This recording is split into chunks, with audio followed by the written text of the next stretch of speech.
এই মৌমাছিটা অনেক অলস ছিল। তার বয়স 20 বছর হয়ে গিয়েছিল, কিন্তু এখনো সে মধু দিয়ে ঘর বানানো শিখতে পারেনি। একদিন সে মজা করে যখনই লুকিয়ে লুকিয়ে মধু খাচ্ছিল, তখনই তাদের ক্যাপ্টেন তাকে ধরে ফেলে। যার কারণে সে অনেক ভয় পেয়ে দাঁড়িয়ে গিয়ে ক্যাপ্টেনকে সালাম দেওয়ার চেষ্টা করেও সালাম দিতে পারছিল না, কারণ তার হাতের সঙ্গে মধু আটকে ছিল।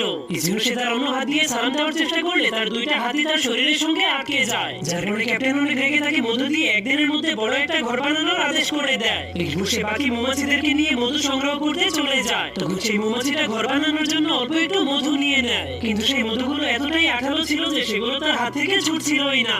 যার কারণে সে মধুগুলোকে গোল বানিয়ে নিলেও তবুও মধুগুলো ছুটছিল না। এজন্য সে হাতটাকে জোরে জোরে ঝাঁকে দিতে শুরু করে দিলে মধুগুলো উড়ে সোজা ক্যাপ্টেনের মাথার উপরে গিয়ে পড়ে যায়। যা দেখে সে অনেক ভয় পেয়ে ক্যাপ্টেনের মাথা মুছে দেওয়ার চেষ্টা করলে মধুগুলো তার মাথায় আরো বেশি লেগে যায়। যার কারণে ক্যাপ্টেন তার উপর আরো বেশি রেগে গিয়ে নিজের পকেট থেকে একটু বালি বের করে এনে সেগুলো দিয়ে নিজের চেহারাটাকে সুন্দরভাবে মুছে দেয়। যা দেখে সেই বোকা মৌমাছিটার মাথায় একটু বুদ্ধি হলে সেও